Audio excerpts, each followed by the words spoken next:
বিষয়টার দায়িত্ব প্রতি ছোটবেলা তোমাকে থেকেই দিলাম। খুব আগ্রহ। আশা করি তাই তুমি আমি এই তোমার বিষয়টাকে দায়িত্ব বেছে ভালোভাবে নিয়েছি। পালন করবে। যাই হোক, আমরা একে হ্যাঁ অপরকে স্যার, তুমি করে বলতে পারি। অবশ্যই। আমাদের আপনি বয়সের ব্যবধান কোনো কিন্তু চিন্তা খুব করবেন বেশি না। নয়। আমি হ্যাঁ, সবকিছু খুব সেটা তো ভালোভাবেই অবশ্যই। ওনাকে বুঝিয়ে দিব। এরপর থেকে দুজন দুজনকে তুমি নীল, বলে তুমি সম্বোধন ওর করে। সাথে যাও রাজ আর এবং রিয়া কোনো দুজনে সমস্যা প্রায় হলে সমবয়সী। অবশ্যই আমাকে রাজ রিয়ার জানাবে। থেকে মাত্র আমি 1.5 সমাধান মাসের করে বড় দেওয়ার চেষ্টা আর করব। রিয়া রাজের থেকে 1.5 ওকে মাসের বাবা, ছোট। ঠিক আছে। রাজ এই বছর এই বলে অনার্স নীল ফাইনাল মেয়েটা ইয়ারে পড়াশোনা সঙ্গে উঠে করছে। যেতে লাগলো। আর রিয়ার ব্যাপারটা তাকে তারা নিয়ে সুমজাদ শুনলেন না। সাহেবের পাশের রিয়া কেবিনে মেডিকেল আসলেন। সায়েন্সে পড়াশোনা তারপর করছে। চেয়ারটা সে দেখে ডাক্তার বুঝতে হতে বললেন। চায়। তাই রিয়া কিছু তখনই বিষয় নিয়ে নীলকে প্রশ্ন রিসার্চ করে। করার জন্য লন্ডন থেকে যদি বাংলাদেশে কিছু ফিরে মনে না এসেছে। করেন এখানে বেশ কয়েক আপনাকে মাস একটা প্রশ্ন থাকবে। করতে পারি? তার প্রজেক্টের কাজ হ্যাঁ শেষ অবশ্যই, হলে কেন এখান থেকে নয়? চলে যাবে। আপনি যে তার ব্যাচে স্যারকে বাবা বাংলাদেশে আরো বললেন, 2টা মেয়ে ছিল, আমরা তো জানি তারাও স্যারের কোনো দেশে ছেলে এসেছে। সন্তান নেই। তারা তাদের নিজেদের এই বাড়িতে ব্যাপার গিয়েছে। আসলে কিন্তু আমি রিয়ার নিজের বাড়ি আসলে আমি বলতে ওনার এখানে কোনো নিজের কিছু ছেলে নেই। নই। তার বাবার গতকাল কোনো একটা ভাই বোন অ্যাক্সিডেন্ট নেই, তার হয়েছিল, মায়েরও তারপরেই সেম অবস্থা। উনি আমাকে নিজের বাংলাদেশে পুত্র তাদের নিজস্ব হিসেবে কোনো আত্মীয় নিজের স্বজন না বাড়িতে থাকে, নিয়ে তাকে এসেছেন। রাজের বাড়িতে এসে পড়তে হয়েছে। রাজের আম্মু আর তার মা বান্ধবী ছিল, তারা দুজনেই একসঙ্গে কলেজ পর্যন্ত পড়াশোনা করেছিল। বিয়ের পরেও তাদের সম্পর্ক ভালোই ছিল, কিন্তু রিয়া যখন এসএসসি পরীক্ষা দেয় তারপরে তার আব্বু তাদেরকে নিয়ে দেশের বাইরে চলে যায়। তারপর থেকে তারা সেখানেই থাকে। তারা দুজনে বেশ কিছুক্ষণ বসে বসে গল্প করে আর তারপর নিজের রুমে চলে যায়। পরের দিন ভার্সিটি থেকে দুপুর 2টায় রাজ বাড়িতে ফিরে আসে। তখনই রিয়া রাজকে বলতে থাকে রাজকে নিয়ে এসে একটু বাইরে বের হবে। এলাকাটা তো আর চেনা জানা নয়, কারোর সঙ্গে সেভাবে মিশতে পারবে না, কথাও বলতে পারবে না। হুট করে তো আর কারোর সঙ্গে এভাবে কথা বলা যায় না, তাই রাজ তাকে সঙ্গে নিয়ে গেলে একটু সুবিধা হয়। রাজের আম্মু রিয়ার সঙ্গে সহমত জানালো, তাই রাজ রিয়ার সঙ্গে বের হলো। তারা শহর থেকে বের হয়ে অদূরেই একটা গ্রামে পৌঁছে গেল। রিয়ার প্রজেক্ট নিয়ে কাজ করছে, সে প্রজেক্টের কাজ গ্রামেই করতে হবে, কারণ শহরের মানুষ তো সব কিছুই মোটামুটি জানে। তারা স্বাস্থ্য সম্পর্কে সচেতন। গ্রামের মানুষে এখনো সে আদি যুগে পড়ে আছে। রাজ রিয়াকে নিয়ে একটা বাড়িতে গিয়ে উঠল। তারপর রিয়ার আজকে বাড়ির বাইরে গিয়ে অপেক্ষা করতে বলে, আর রিয়া তখন বাড়ির ভেতরে প্রবেশ করে বাড়ির মহিলার সঙ্গে কথা বলতে থাকে। আসসালামু আলাইকুম আপু, আমি লন্ডন থেকে মা এবং শিশু সেবার প্রজেক্ট নিয়ে এখানে এসেছি। আমি আপনাদের সঙ্গে কিছু কাজ করতে চাই। আপনারা কি আমাকে এই ব্যাপারে একটু সহযোগিতা করবেন? হ্যাঁ আপা, অবশ্যই। আপনারা সাহায্য করবেন না কেন বলুন, আমি আপনাকে কিভাবে সহযোগিতা করতে পারি? আপনাদের পাড়ায় কতজন গর্ভবতী মহিলা এবং ছোট বাচ্চা আছে, তাদের একটা লিস্ট দিতে পারবেন আমাকে, এবং তাদেরকে একটু এখানে ডেকে নিয়ে আসতে পারবেন? আমি তাদের সঙ্গে সরাসরি কিছু কথা বলতে চাই এবং তাদেরকে স্বাস্থ্য বিষয়ে কিছু ধারণা দিতে চাই। আচ্ছা আপা, ঠিক আছে, কোনো সমস্যা নেই। আপনি এখানে বসে অপেক্ষা করুন, আমি কিছুক্ষণের মধ্যেই সাব্বিরকে ডেকে নিয়ে আসছি। এই বলে মহিলা রিয়াকে একটা চেয়ার পেতে বসতে দিয়ে বাড়ি থেকে বের হয়ে চলে গেল। প্রায় ঘন্টাখানেক পর অনেকগুলো মহিলার সাথে ছোট ছোট বাচ্চা কাচ্চা নিয়ে ফিরে এলো।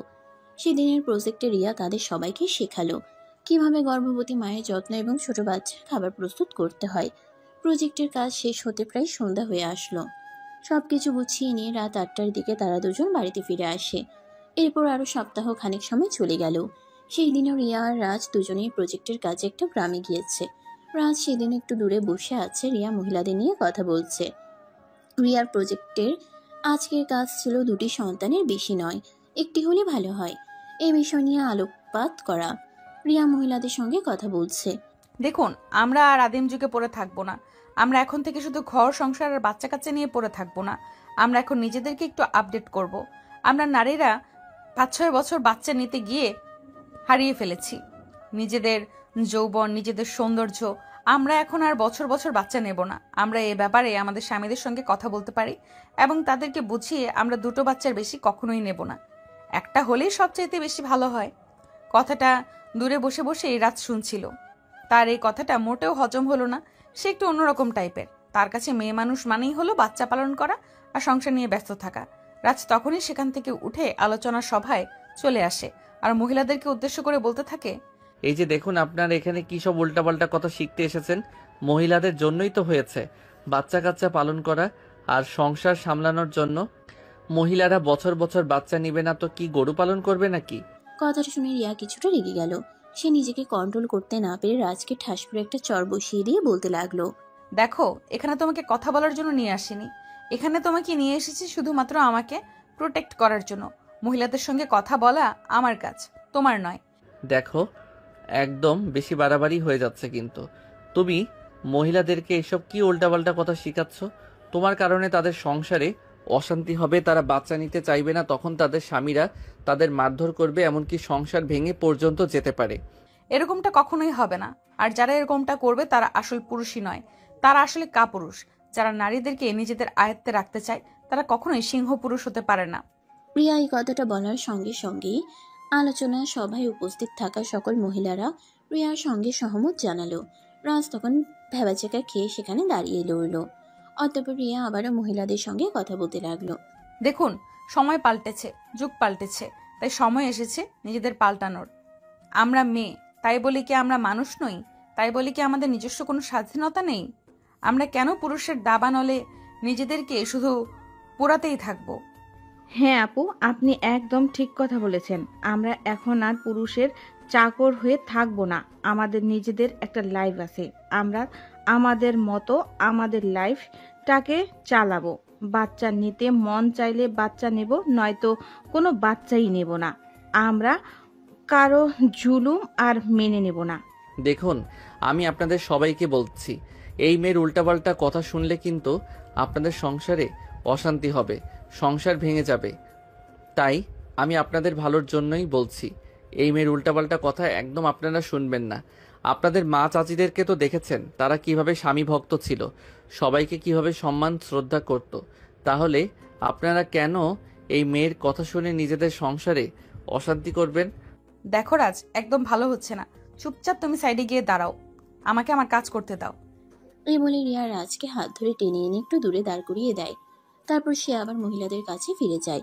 বেশ কিছুক্ষণ কথা বলে সেদিনের মতো আলোচনা সভা শেষ করে বাড়িতে ফিরতে থাকে। গাড়িতে বসে আছে রিয়া আর রাজ। রাজ গাড়ি ড্রাইভ করছে আর তার পাশেই বসা রিয়া। প্রতিদিন প্রজেক্ট শেষ করে ফেরার পথে রাজ রিয়াকে অনেক রকম প্রশ্ন করতে থাকে, কিন্তু আজ কোনো প্রশ্নই করছিল না। এটা দেখে রিয়ার মনে একটু খুচখুচানি লাগতে লাগলো। তখনই রিয়া বলতে থাকে, কি ব্যাপার, আজ দেখছি একদম চুপচাপ বসে আছো, কারণটা কি জানতে পারি? তোমার সঙ্গে কথা বলতে ইচ্ছে করে না, তুমি ওখানে মহিলার সামনে আমার গায়ে হাত তুলেছ। কথাটা শুনে রিয়া সত্যি একটু অপমানিত বোধ করলো। আসলে এটা তো সত্যি, এতগুলো মানুষের সামনে এত বড় ছেলেটার গায়ে হাত তোলা একদমই ঠিক হয়নি। তাই রিয়া রাজকে সরি বলল এবং তার কাছে ক্ষমা চাইলো, কিন্তু রাজ তাকে কোনোভাবেই ক্ষমা করবে না। এই কথা শুনে রিয়া বারবার রাজের কাছে ক্ষমা চাইতে থাকে। তখনই রাজ রিয়াকে বলে সে যদি রাজের সঙ্গে ফুচকা খেতে যায় তাহলেই রিয়াকে ক্ষমা করবে।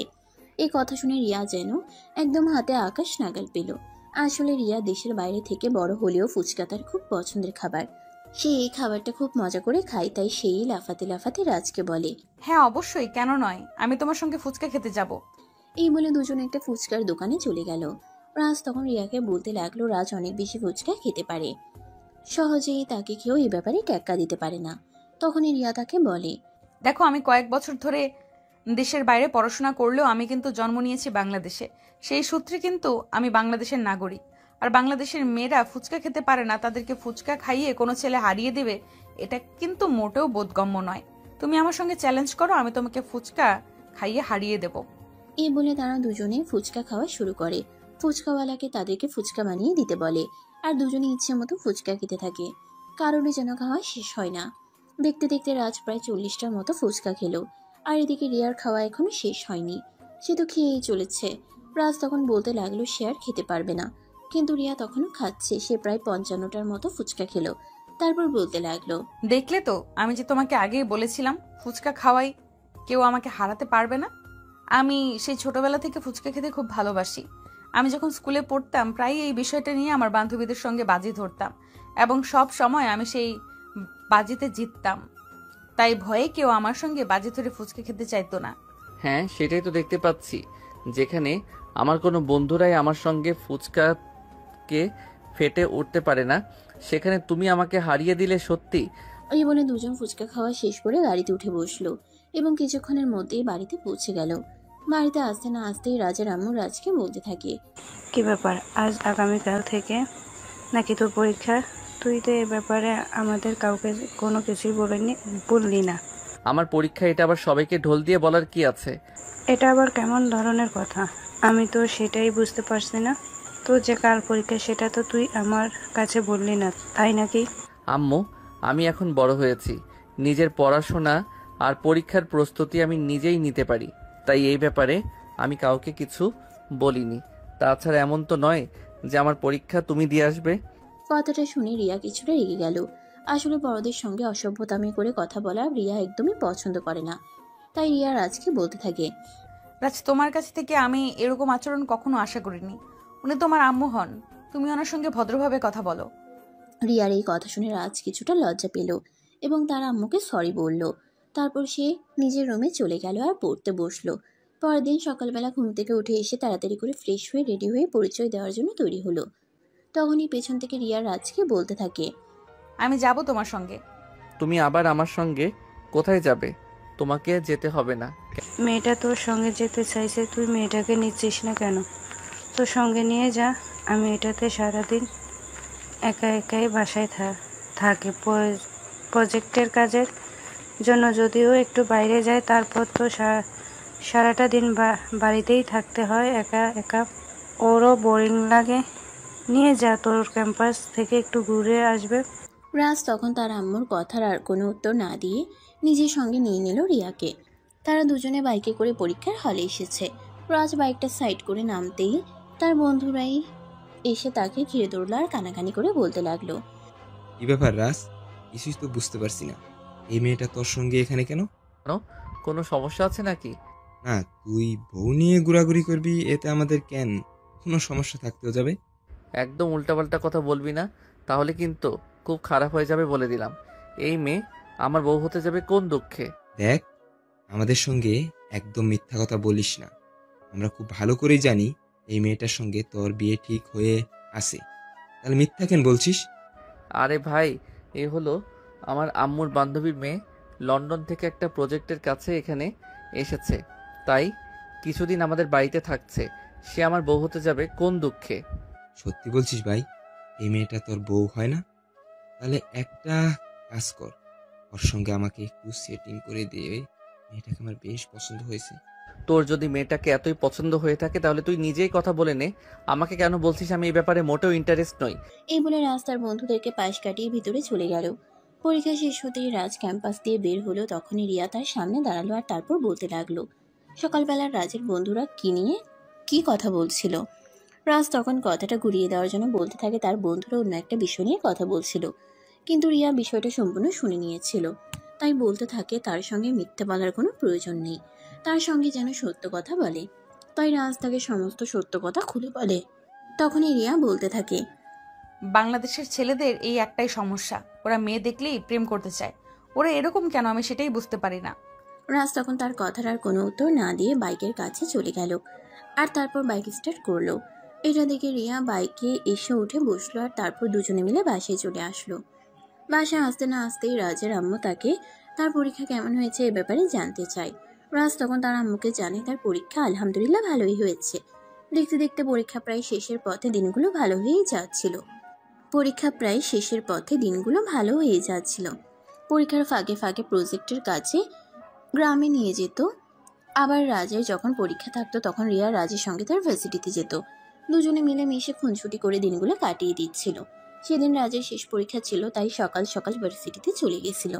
তখনই রাজের বন্ধু রাজকে বলতে থাকে, দোস্ত, তোকে একটা কাজ করে দিতে বললাম, কিন্তু তুই তো আমাকে সেই কাজটা করেই দিলি না। তুই এমন কেন বলতো? সবার বন্ধুরা তাদেরকে কথা সহযোগিতা করে, কিন্তু তুই তো আমাকে কোনো সহযোগিতাই করিস না। আমি আবার তোকে কি করলাম? তাছাড়া আমি বা তোকে কি সহযোগিতা করব? তখনই রাজের বন্ধুরা রাজকে রিয়ার ব্যাপারে বলে রিয়ার সঙ্গে তাকে একটু কথা বলিয়ে দিতে। সে রিয়াকে পছন্দ করে, রিয়ার সঙ্গে সম্পর্ক করতে চায়। তখন রাজ বলতে থাকে এ ব্যাপারে তার বন্ধুকে কোনো সহযোগিতা করতে পারবে না, কারণ রিয়া তাদের বাড়ি মেহমান, আর মেহমানের সঙ্গে এরকম করাটা একদমই ঠিক নয়। তাছাড়া তার আম্মু যদি জানতে পারে এ ব্যাপারে তাহলে তাকে খুবই বকাবকি করবে। এই বলে রাজ সেখান থেকে চলে গেল। পরীক্ষা শেষ হওয়ার পর দুজনেই বাড়িতে চলে আসে। বাড়িতে আসতে না আসতেই রিয়া বলতে থাকে, আজ থেকে তো তোমার পরীক্ষা শেষ, তুমি এখন নিশ্চিন্তে থাকতে পারবে। কিন্তু আমার কাজ শেষ করতে মনে হয় আরো সপ্তাহখানিক সময় লেগে যাবে। হ্যাঁ, তো কি হয়েছে? এখন তো আর আমার কোনো কাজ নেই, তাই আমি তোমাকে সহযোগিতা করতে পারবো, কোনো সমস্যা হবে না। এর পরের দিন থেকে সকাল সকাল রিয়া আর রাজ প্রজেক্টের কাজের জন্য গ্রামে বেরিয়ে যেত আর তারপর সারাদিন কাজ করে বিকেলে বাসায় ফিরে আসতো। এই কয়দিনের রাজ রিয়ার প্রতি কেমন যেন একটা দুর্বল হয়ে পড়েছে। তার রিয়ার প্রতি কেমন যেন একটা অন্যরকম অনুভূতি হয়।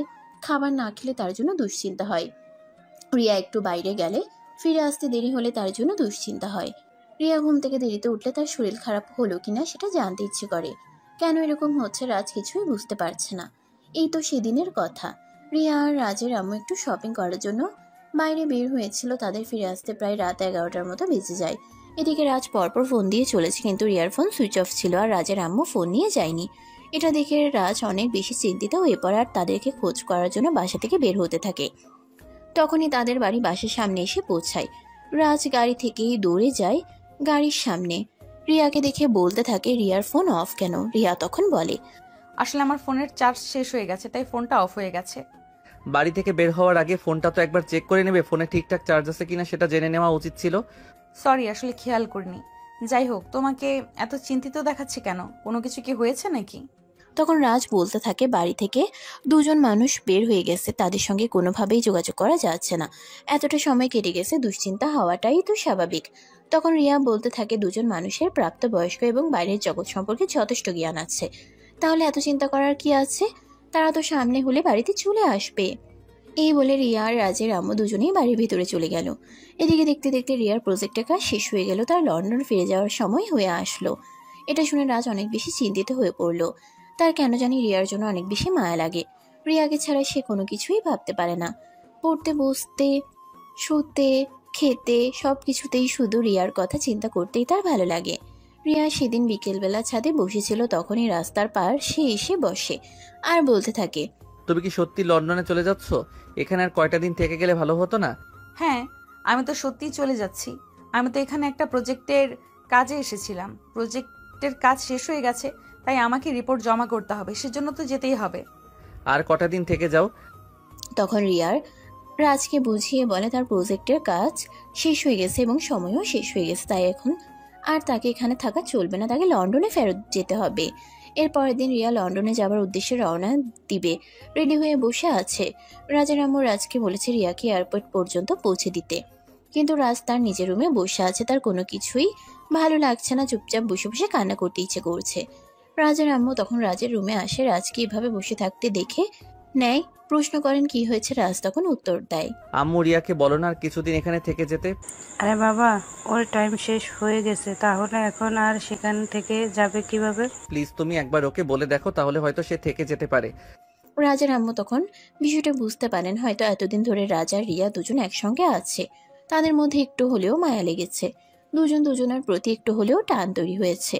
এটা দেখে রাজের আম্মু বলতে থাকেন, আমার ছেলেটা কি প্রেমে পড়েছে নাকি? এটা তুমি কেমন কথা বলছো? আমি প্রেমে পড়তে যাব কেন? এমনিতেই বলছি রিয়াকে বলো না কটা দিন এখানে থেকে যেতে।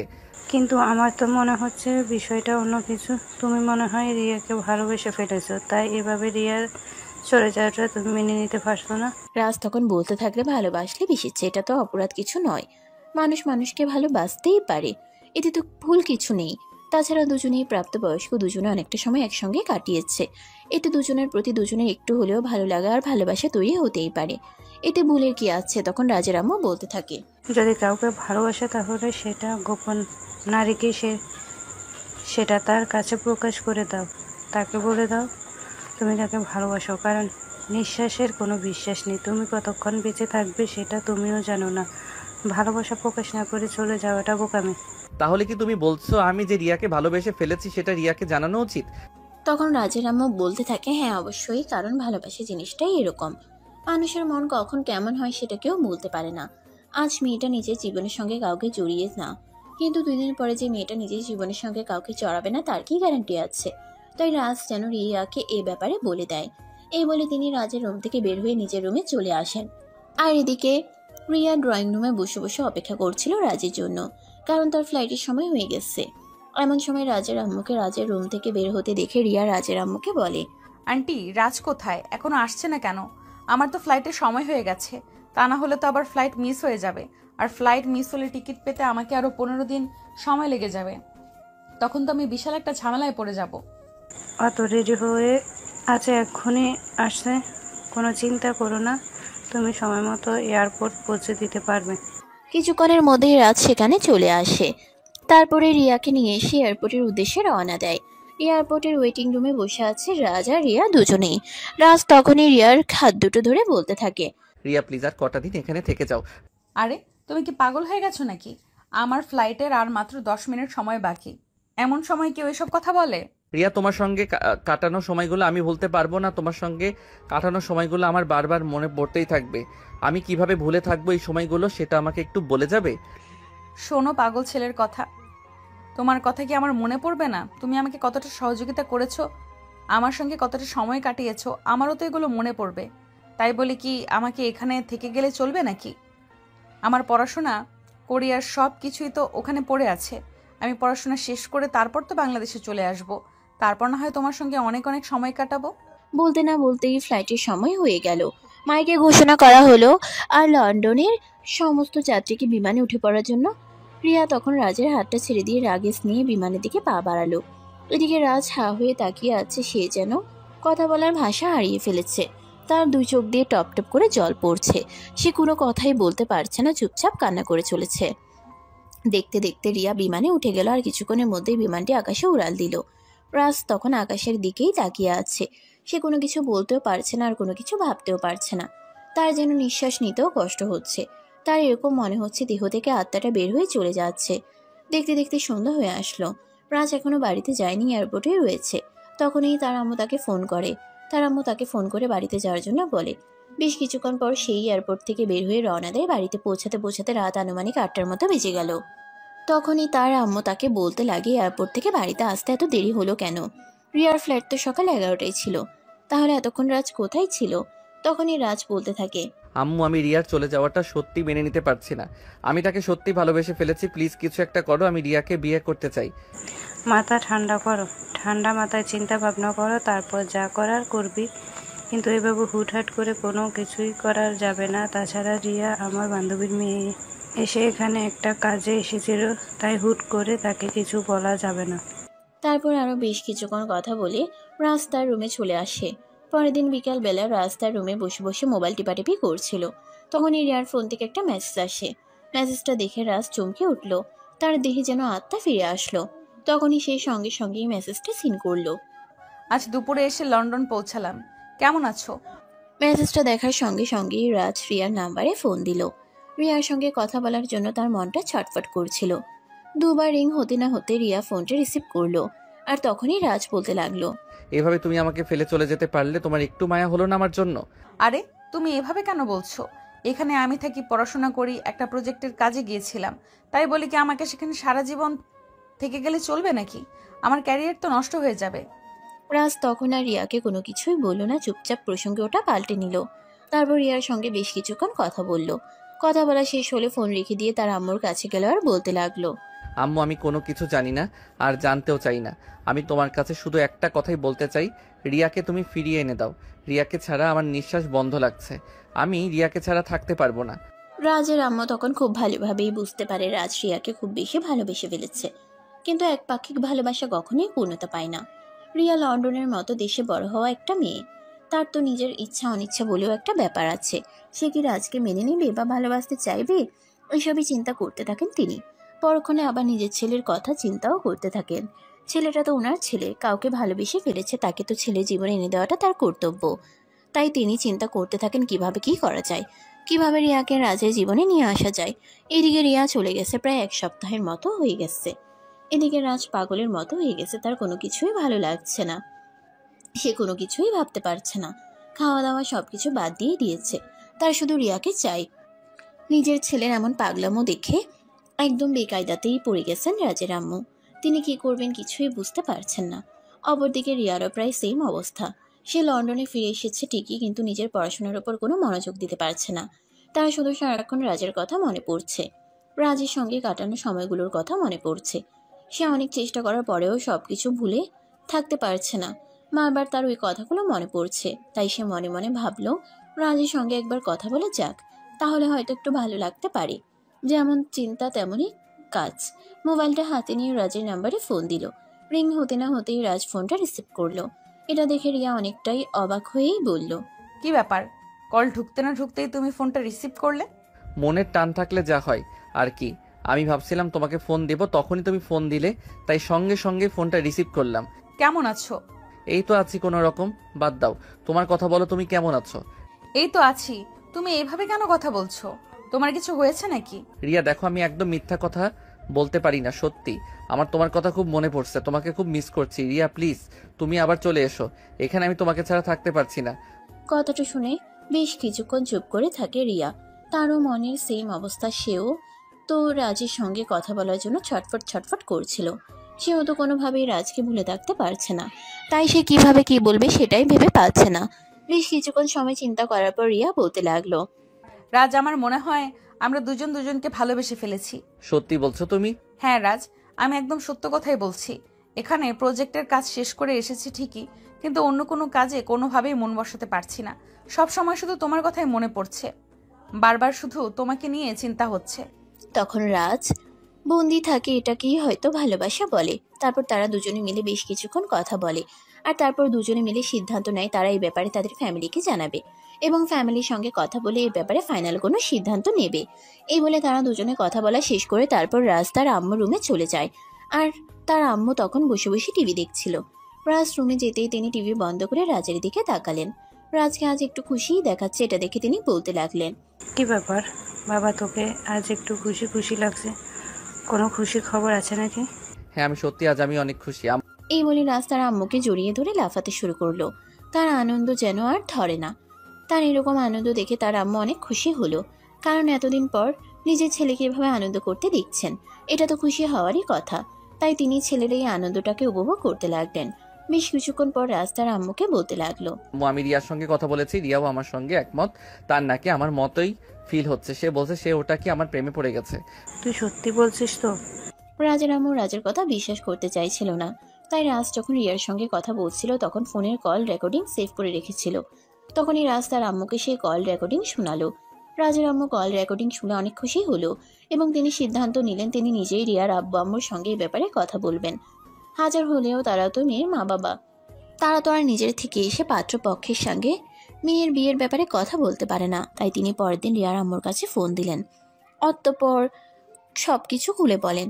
সবকিছু শুনে রিয়ার আম্মু বলে, এটা তো খুবই ভালো খবর, কারণ তুই আর আমি তো সেই ছোটবেলা থেকেই ঠিক করে রেখেছিলাম তোর ছেলের কাছে আমার মেয়েকে বিয়ে দেব। এখন যেহেতু ওরা নিজে থেকেই এই সিদ্ধান্ত নিয়েছে, তাহলে তো আমাদের খুশি হবার কথা। হ্যাঁ, সেই কথা তো মনে আছে, কিন্তু এখন তো সময় পাল্টেছে, অনেকটাই সময় পেরিয়ে গেছে। মানুষের মত বদলাতে তো আর বেশিক্ষণ সময় লাগে না। তাই তোর সঙ্গে কি ব্যাপারে কথা বলা। তখন রিয়ার আম্মু বলতে থাকে, চিন্তার কোনো কারণ নেই, তিনি নিজের থেকে কখনো সিদ্ধান্ত পাল্টাতেন না। রিয়া যেহেতু এখনো পড়াশোনা করছে তাই তিনি এ ব্যাপারে একদম চুপ ছিলেন। অপরদিকে রাজও তো পড়াশোনা করছিল। তাদের পড়াশোনাটা শেষ হলেই তিনি এ ব্যাপারে কথা বলতেন, হাজার হোক ছোটবেলার বান্ধবীর সঙ্গে দেয়া কথা, সেটা কি আর এভাবে ফেলে দেওয়া যায় নাকি? হাজার হোক কথা তো দেওয়া হয়েছিল। তারপর তারা দুজনে মিলে সিদ্ধান্ত নেয় রিয়ার পড়াশোনা শেষ হলেই তারা বাংলাদেশে ফিরে আসবে এবং রিয়াকে রাজের হাতে তুলে দেবে। এদিকে রাজের পরীক্ষা শেষ হয়েছে, কিন্তু এখনো রেজাল্ট দেয়নি। রাজের পরীক্ষার রেজাল্ট বের হলে সে তার বাবার অফিস দেখাশোনা করার দায়িত্ব নেবে, আর তারপরেই তারা দুজনে বিয়ে করবে। এই বলে তারা দুজনে সেদিনকার মতো কথা বলা শেষ করে। এদিকে দেখতে দেখতে আরো 2 মাস কেটে গেল। ইতিমধ্যে রাজ আর রিয়া দুজনের মধ্যে ভালো একটা সম্পর্ক গড়ে উঠেছে। তারা প্রতিদিন ফোনে কথা বলে মত বিনিময় করে, দুজন দুজনের সঙ্গে ফোনে চ্যাটিং করে সময় কাটায়। খুব ভালোই যাচ্ছে তাদের এই দিনগুলো, যেন একদম স্বপ্নের মতো। আরও একটা মজার বিষয় হলো, আমরা এতদিন ধরে জেনে এসেছি মেয়েরা অপেক্ষা করে ছেলেদের জন্য, আর এদিকে আমাদের গল্পের নায়ক অপেক্ষা করছিল আমাদের গল্পের নায়িকার জন্য। কারণ নায়ক তো বাংলাদেশে থাকে, আর তার বিয়েতে যে কোনো সময় কোনো সমস্যা নেই, সে যে কোনো সময় চাইলেই বিয়ে করতে পারে। কিন্তু নায়িকা তো দেশের বাইরে আছে, ডাক্তারি পড়াশোনা করছে। পড়াশোনা শেষ করে চাকরি না নেওয়া পর্যন্ত সে দেশে আসতে পারবে না, এবং বিয়ে তো অনেক পরের কথা। দেখতে দেখতে আরো বেশ কিছুদিন সময় কেটে গেল।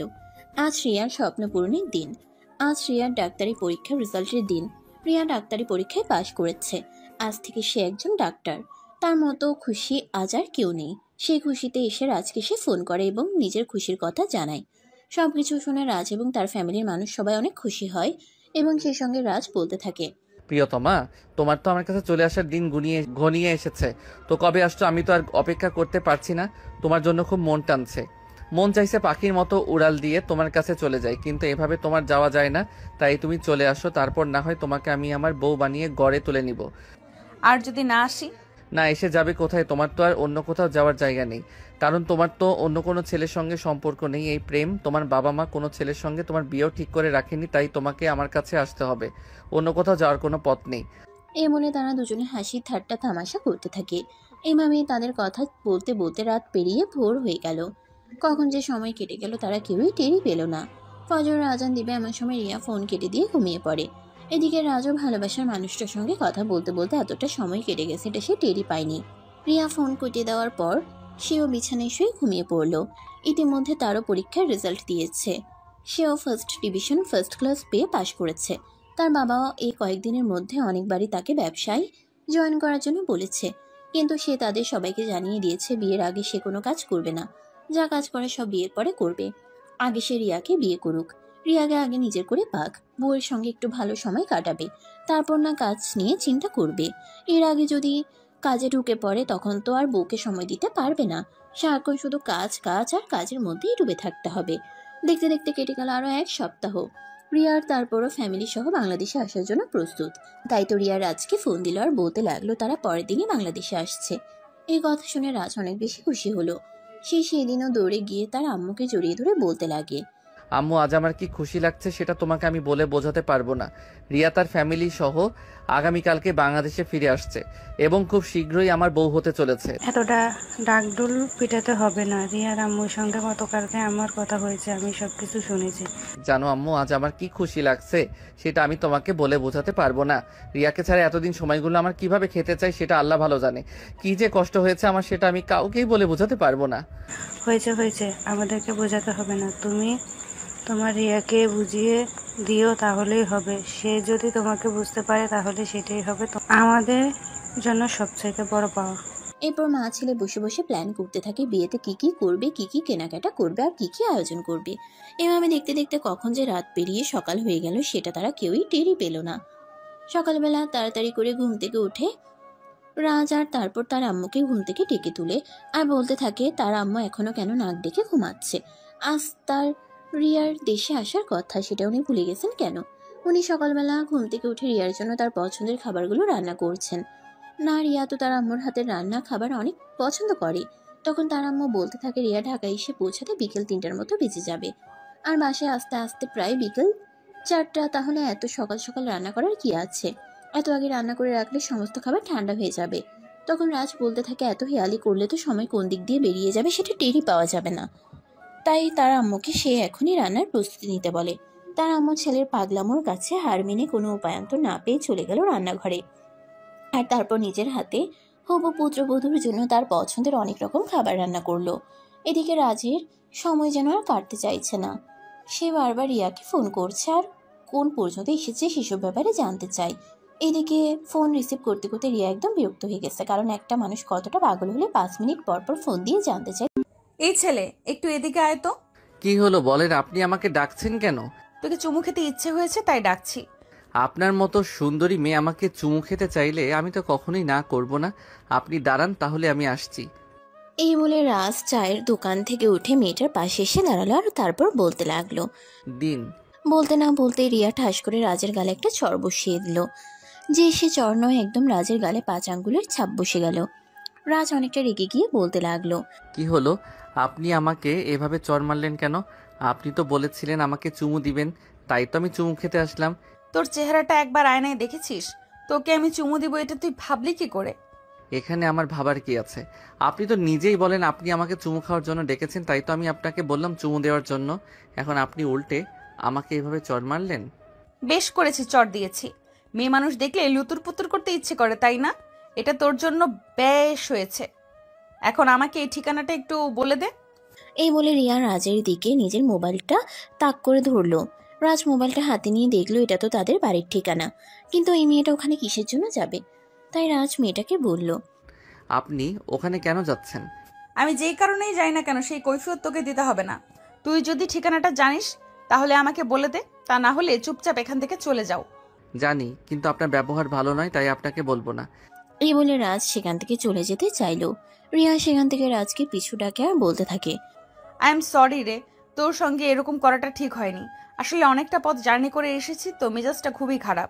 প্লিজ ঠিকানাটা জেনে থাকলে একটু বলে দে। আর ওয়েট করতে পারছি না, শরীর খুব খারাপ লাগছে।